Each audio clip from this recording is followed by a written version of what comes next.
Jambo, welcome to another exciting episode of Free Talks. Hi guys, I'm Bimbi's Jina Kubwa. I'm Krista Wairimu. I'm Muyesu, aka the _Audio. Hey guys, it's your girl Freeman. I'm Grace Freeman, and we're gonna have a good time. I'm Brian. Follow me on Instagram at Brian_Lango.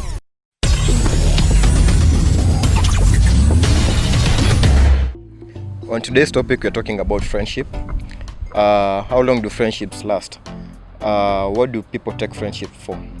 Do friends support friends, or do friends never support friends? And on today's, we'll talk exclusively on why friends are never for friends on some occasions, yes, and why friends are always for friends, and why do strangers support a person more than friends. And we'll start with who is a friend and what is a friendship, and would love to know that. Yeah. So anyone on this context knows what friendship are? So friendship, I think it's a very broad prospect in a narrow way also, because friendship to me I describe as a bond between two people, either family related or just friends who became close through various happenings, and are people who know each other and benefit through various ways, either financially, the situationships, we have which are those? Emotionally, probably, because maybe you might have some feelings attached and all that, and probably related by blood, because somebody has to be your friend before anything else. Your mother is your friend before being a mother, because there are some people who don't actually talk to their moms. It's not like it's guaranteed or something, but at the long run, I just feel like you have to have that bond for you to do anything that will probably bring that friendship platform into play. Yeah. To me, friendship is a state in which there is a bond of what can I say? A bond of affection or esteem between people, and by this I mean the fact in which you guys know each other and you can support each other in various ways, like you said, financially, morally.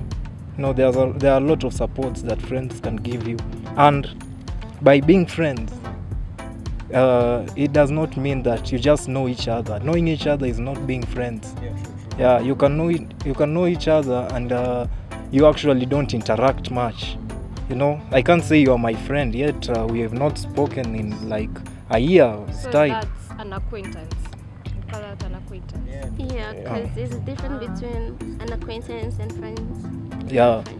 So being friends, actually, you need it's a person who is there for you, as in someone who you can call at any time and interact. Say at we start talking, then it's been long, man. We don't know. We start stories that we can only make stories of like a year or so. Yeah, we have not been interacting for long. I think that's just knowing each other, and it has nothing to do with friendship. Yeah. So we should not confuse this term friendship with people who just know each other.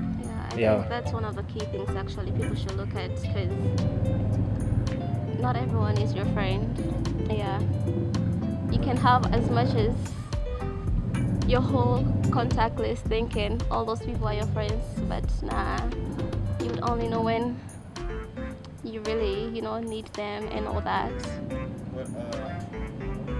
But also I think if you talk about friendship, there are also different type of friends. You can have a friend who maybe you might not be in contact with them for a long time, but when you get to reach out to them, you can feel the vibe of a friend. So it doesn't necessarily mean that a friend you have to be in contact with them. Like I always believe that a friend is someone that if today I have a problem and it's 12 in the midnight, I can call you and we can help each other. So that's a friend to me. So I wouldn't take to consideration the getting into contact part of having a friend. I think it's just someone who can help you at any time, at any place. You can just get the help. So does it mean that if someone has been there for you all along, and let's say they also fall short of whatever you're asking for at the time. Let's say you're in some situation and you need something urgently, and that person you think is your friend or you've known as your friend isn't in the position to help you whatever you need for at the point in time. Does he qualify as being a friend? Because he hasn't helped you. Remember, you've said a friend is that person who helps you.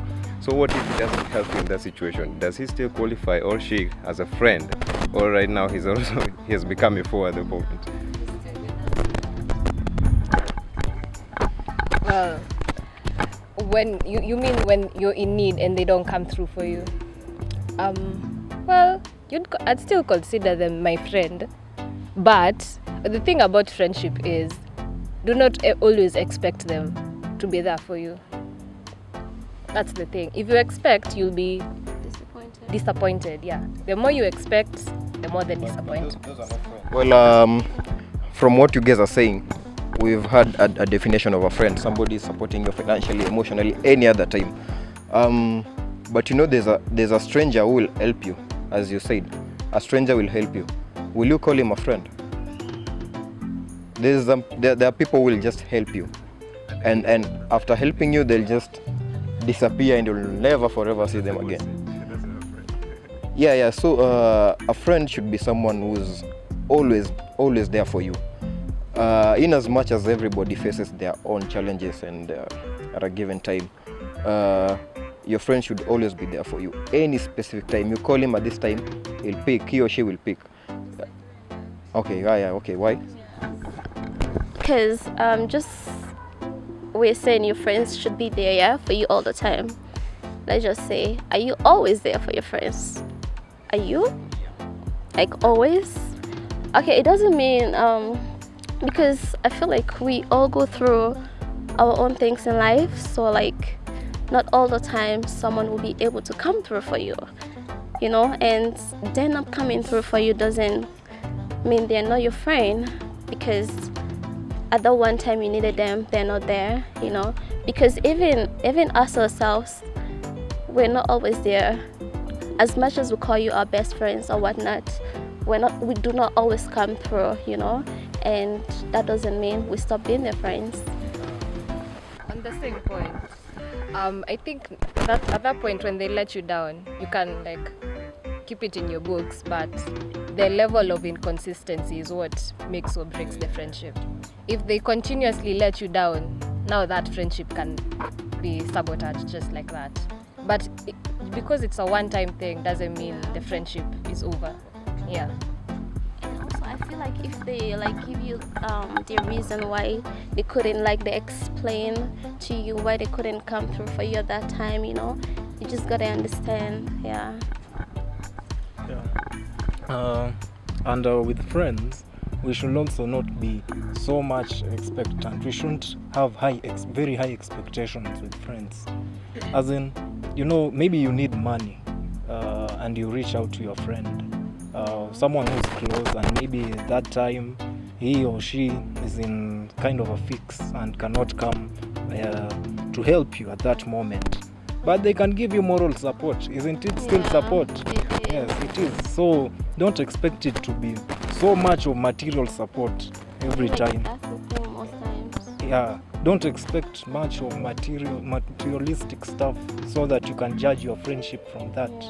Yeah. Social capital investment is building something from a scratch, and I'm talking about friendship. From a scratch means you reciprocate what you're given. So when your friend supports you from the very beginning, when somebody supports you, you do the same thing back. And when this is done continuously, progressively, in a much constant way, it will be tied. It will be tied. And I'm not talking about financially. This is not built on finances or any other thing, but spiritual support, mental support, advices that you're giving, support, always being there for that person. Well, in as much as everybody won't always be there for you. Everybody won't always be there for you. But friendship is friendship. Capital means you supporting each other and having each other's back from the very beginning, and up to where you guys are at the moment. You can see that those friends you've befriended them from a very long time, and you've never felt an inch of you guys not being friends, because whatever this guy is giving you, you're giving back. Whatever is giving you, you're giving back, and yeah, you're reciprocating whatever you're getting from the person, and that's what social capital is. But what most people never understand is, you see, there are moments you'll get people complaining when somebody invites you or sends you an invitation to a wedding or any other thing. Say this is somebody you've never spoken to for a very long time. Someone from you guys said this thing. You've not spoken with this guy for like 2 years, 3 years, for a very long time. Even 1 year, a month, depending. And now this guy has something he wants to invite people to whatever he has or she has. Then he'll send you an invitation, and you'll be like, huyu hatujaongea naye for a very long time. Why now? And that's where people go wrong. Social capital means from the very beginning, and it takes much to keep it. You see, and it's not even much. It doesn't need money. It just needs support and always being there for that person. But in the long run, you always there for this person. And him being there, he or she being there, you always giving it back. That is social capital. That's what people never get. I'll give you a story of when I was like, you know, when you want help in your YouTube channel, let's say me, always everybody wants subscribers or something. I remember I was like asking, okay, I'm saying like it's a long time back, but it's just yesterday. I was approaching each and every person in my contact list. Hi guy, I have a YouTube channel. I would love if you subscribe to this and whatnot. Now there's this lady who told me, let me just quote what she said. Atujiongeza siku zote alafu nataka ni subscribe. Well, I felt that. At first I thought like, she was saying, we haven't spoken for that long, and now you want me to subscribe to your channel. Well, at first I felt it, because how can somebody tell you that? But as time went, I came to realize that I was on the wrong, because I wasn't talking to her. Like, I didn't keep it like constantly we were speaking or checking out on each other or anything. So you can't just expect, you can't sneak into people's lives just like that. And like animals, we have emotions. Everyone, each and every one of us. So yeah, social capital needs from the very start up to where you guys will reach. Yeah. That is social capital. So what you're trying to say is basically friendship is I give you, you receive, you give back, I receive. That's all. And it goes all the way to dating life, marriages, life in general. Because for you to have your partner, you have to give her love, and she has to reciprocate for you to stay in a constant relationship. Build an institution. So with your friends, what are you building? That's another thing. What is the base value of your relationships? Do we just talk? Do you know all your friends with whatever means they help you by? For example, right now I can call Wayesu over here and I'll be like, man, I just need to talk to you, because I can't talk to all the other people that I know personally, because I feel like they'll judge me, you get? And what he's doing is offering help. He's giving me that listening ear, which might just so turn out that was the only thing I needed at that particular time. Okay, we've heard of suicides. People don't talk. That's why they, keep so much things until they burst in them. When you get to that point, you should have known that probably you have these friends who can help you psychologically to get back on track.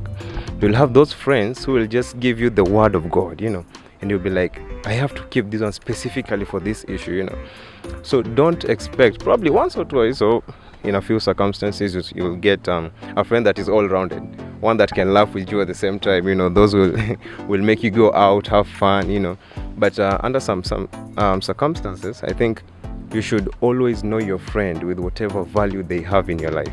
I can't force you to be my preacher, because first of all, you don't always go to church. And that doesn't mean you're non-religious. Oh, that's a joke. That's a joke. We'll know the truth of it later on anyway. So I think generalizing your friends with any sort of situation is also wrong. If I have the money, and you know that Brian always comes through for me anytime I need money, I'm your friend through money, you get. If you need health services, and you know, if I go to Kiongozi here, he'll have the links to all the people I need. That means I'll befriend him for his connections only, you get. And we'll have made the relationship or the friendship more easy by knowing whoever brings what to the table of my life. So I think I also think when we talk about friendships and the relationships that you're having in friendships, we also need to learn the act of not taking things personally. I always say that to learn how not to take things personally, you need to learn two things. First of all, you need to ask yourself what is the problem with me, and then the second thing you need to ask yourself, if you evaluate yourself and you've seen that there's no problem with me, you need to ask yourself, then what is the problem with the other person? You see, because you can't just let's say I've been invited somewhere by my friend, as he has said, or maybe let's say you've sent me a link. We haven't spoken for a long time, and then you've sent me a link. You need to ask yourself, what if maybe the guy didn't have a phone, or what if he didn't have my number? What if, you need not to judge too fast in friendships and the relationship. You need to ask yourself, what's wrong with me first? Then if you see there's nothing wrong with me, you can go to the question and ask yourself, then what's wrong with him? Yeah, so that you can, you refer to the second, So I think that's a factor that we need to look at in friendships.